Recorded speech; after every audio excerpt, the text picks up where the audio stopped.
এই ওটা সায়ন না? সায়ন, এই সায়ন। আরে বৌদি যে, তুমি দাঁড়াও, আমি আসছি। তুমি এদিক দিয়ে কোথায় যাচ্ছিলে? আমি তো দাসপাড়ায় বাড়ি ভাড়া নিয়েছি।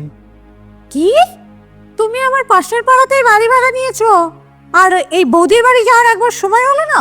তোমরা যে আরামবাগে আছো সেটা জানতাম, কিন্তু কোন গ্রামে আছো সেটা তো আমি জানতাম না। তা তোমার তারকেশ্বরের জায়গা জমি বিক্রি করে কলকাতায় গেলে ব্যবসা করতে, সে ব্যবসার কি হলো? আর বলো না বৌদি, আমার যে পার্টনার ছিল সে আমাকে ধোকা দিয়ে সব তার নামে লিখে নিয়েছে। আর অভাবের জ্বালায় চুমকিও আমাকে ছেড়ে চলে গেছে।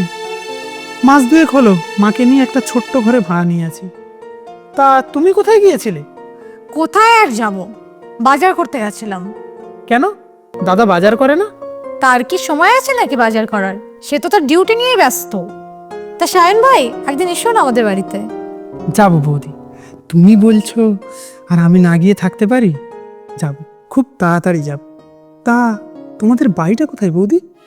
ওই সামনে মোড়টা দেখছো, ওখান থেকে একটুখানি ঘুরে গিয়ে সামনে দোতলা বাড়িটা। আচ্ছা ঠিক আছে, আমি তাহলে এখন আসি। হ্যাঁ এসো।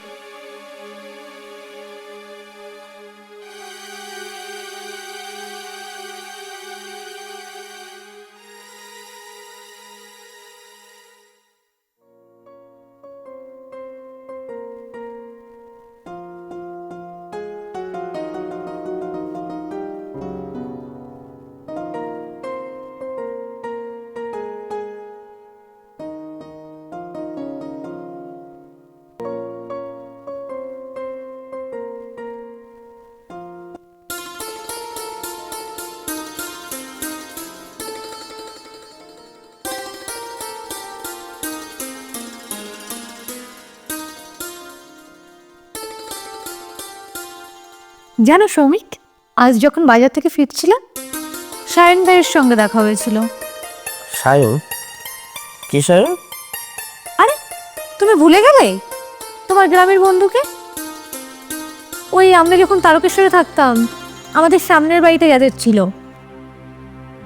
ও তো কলকাতায় থাকে, এখানে কি করছে? আরে ও যে ব্যবসা করতে গেছিল, ওর পার্টনার ওকে ধোকা দিয়ে সব ব্যবসা নিজের নামে করে নিয়েছে। এখন আমাদের পাশের পাড়াতেই ভাড়া থাকে। ওকে আমাদের বাড়িতে আসতে বলেছি আমি। এ তো খুব ভালো কথা।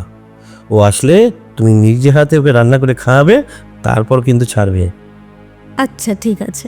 আর তুমি খাবে তো এখন? না, আমি আজকে খাবো না, আমি খেয়ে এসছি, তুমি খেয়ে নাও। আমিও খেয়ে নিয়েছি। তোমার তো আবার আজকাল আসার সময়ের কোনো ঠিক ঠিকানা থাকে না, তাই আগেই খেয়ে নিই। এটা তুমি খুব ভালো করেছো, আমি আসার আগে তুমি খেয়ে নিয়েছো। একটু সরো না, আমি একটু শুয়ে বলি।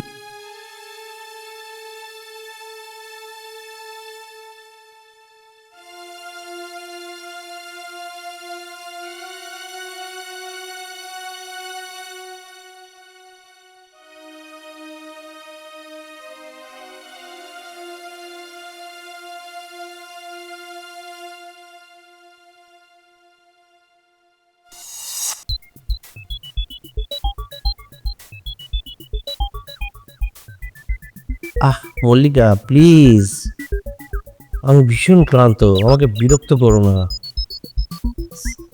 তুমি তো প্রতিদিনই ক্লান্ত থাকো, রোজ ডিউটি থেকে আসো, এসে চুপচাপ করে শুয়ে পড়ো।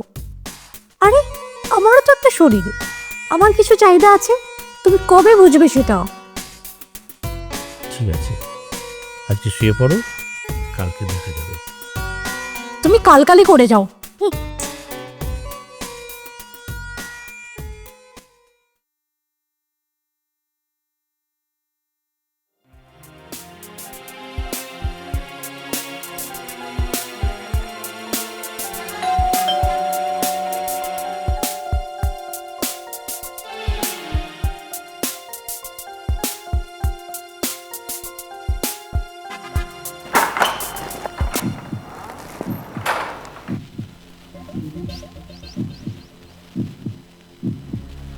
তাহলে এতদিন পরে বৌদির কথা মনে পড়েও?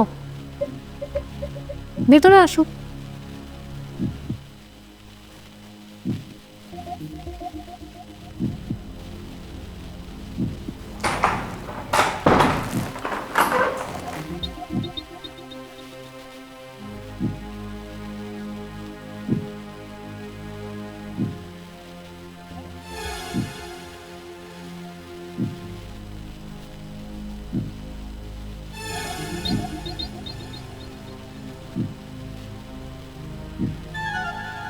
বলো বৌদি, কেমন আছো?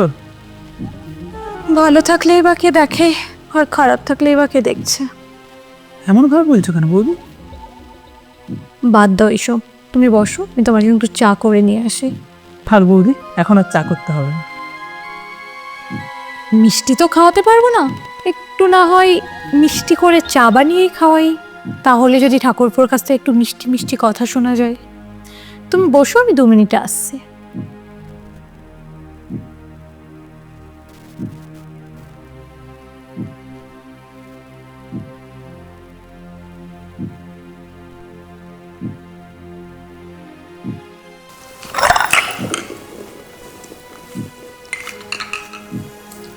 মা, কি হয়ে গেল? সরি, প্লিজ কিছু মনে করো না। কিছু হবে না বৌদি, আমি বাড়ি গিয়ে ধুয়ে নেব। না না, তোমাকে কষ্ট করে ধুতে হবে না। তুমি এই জামাটা ছেড়ে দাও, আমি ওয়াশিং মেশিনে ধুয়ে দিচ্ছি, 8 ঘন্টার মধ্যে শুকিয়ে যাবে। আর দেখো, তোমার দাদার আলমারিতে শার্ট আছে, সেখান থেকে একটা নিয়ে পরে নাও। না না বৌদি, আমি তোমার সামনে চেঞ্জ করতে পারবো না। আচ্ছা ঠিক আছে, আমি পিছন ফিরে দাঁড়িয়ে থাকছি, তুমি জামাটা পাল্টে নাও। আচ্ছা ঠিক আছে।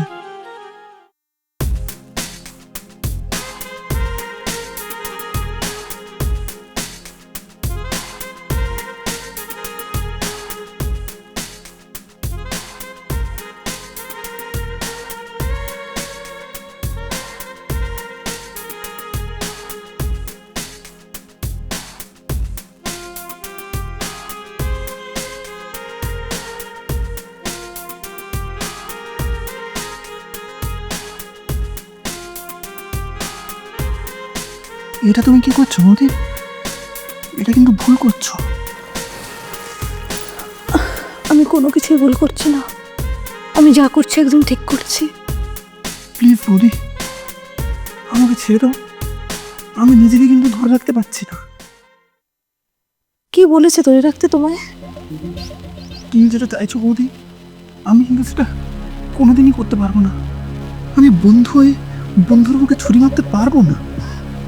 তাহলে তুমিও শুনে রাখো, আজ যদি তুমি এবার এই দেহের জ্বালা না মেটাও, আমিও তোমার বন্ধুকে ছেড়ে চলে যাব। আমি আর সহ্য করতে পারছি না এই যৌবন জ্বালা। না বৌদি, তুমি এটা করো না। তাহলে আমার এই যৌবন জ্বালা মিটিয়ে দাও আজ।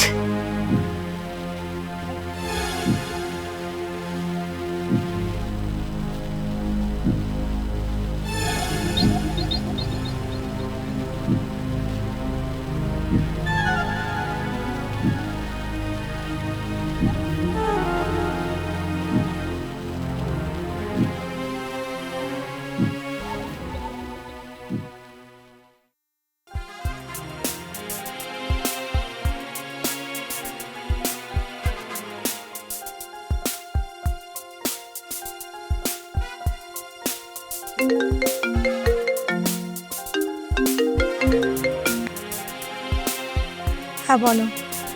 হ্যালো, বলছি আমার ফিরতে লেট হবে, তুমি খেয়ে নিও। এটা আবার নতুন কথা কি?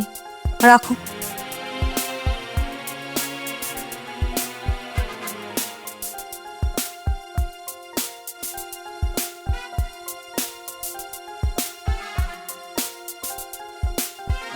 হ্যালো সায়ন, বলছি কি এখনই আমার বাড়িতে চলে আসো না একবার। না, আমি তোমার কোনো কথা শুনবো না, তোমার আসতেই হবে। আমি ফোন রাখছি, তুমি 10 মিনিটের মধ্যে চলে এসো।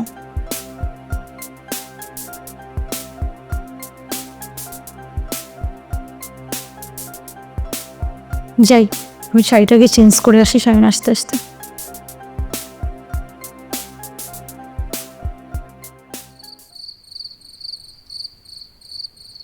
রাজীববাবু, খবরটা পাক্কা আছে তো? হ্যাঁ স্যার, খবরি তো বললো যে এই রাস্তা দিয়েই মাল পাচার হবে। বলছি কি রাজীববাবু, আপনি একা এখানে একটু ডিউটিটা করুন, আমি 10 মিনিটের জন্য একটু বাড়ির থেকে ঘুরে আসছি। বৌদিকে না দেখে থাকতে পারছেন না বুঝি স্যার? আরে না না, সেরকম কোনো ব্যাপার না, আমি 10 মিনিটের মধ্যে জাস্ট ঘুরে আসছি। আমি গাড়িটা রেখে গেলাম, আপনি থাকবেন। হ্যাঁ, আমি আসছি। একদম।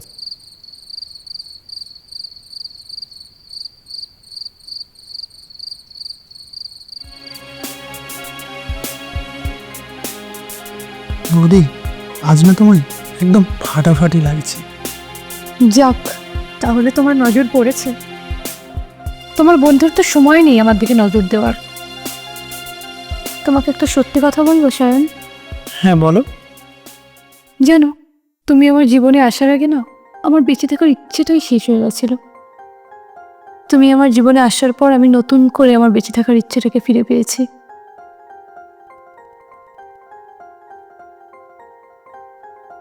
তুমি রোজ একবার করে আমার কাছে এসো না।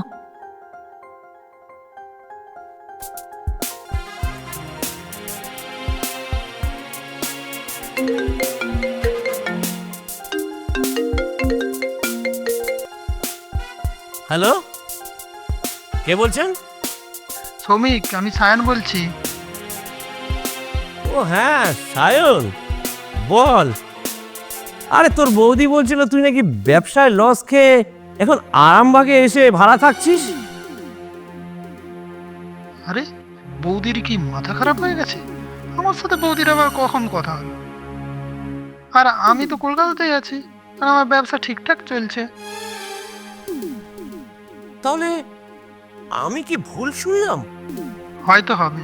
শোন, যে কারণে তোকে ফোন করলাম, সামনের বৈশাখে আমার বিয়ে, তোকে কিন্তু আসতেই হবে। তুই না আসলে কিন্তু আমি বিয়ের পিড়িতে বসবো না। তোর বিয়ে আর আমি যাব না, এটা হয়? তোর বিয়ের আগের দিন আমি হাজির হব।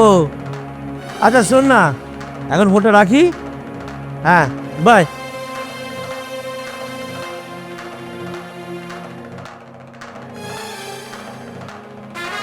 সায়ন, তুমি আমাকে আদরে আদরে পাগল করে দাও। সায়ন তো বললো ও কলকাতায়, তাহলে আমার ঘরে কে?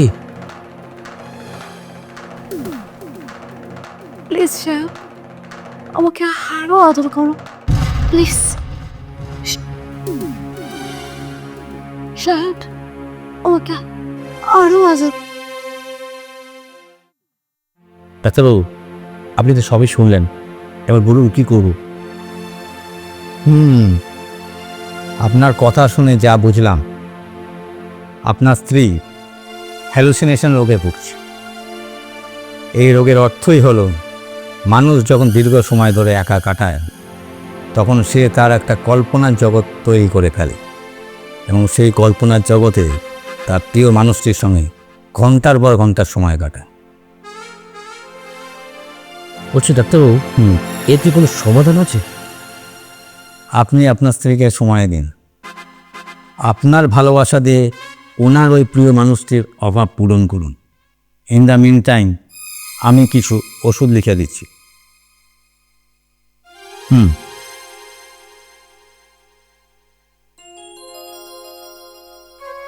এটা সময় মতো খাওয়াবেন, দেখবেন উনি আস্তে আস্তে ঠিক হয়ে যান।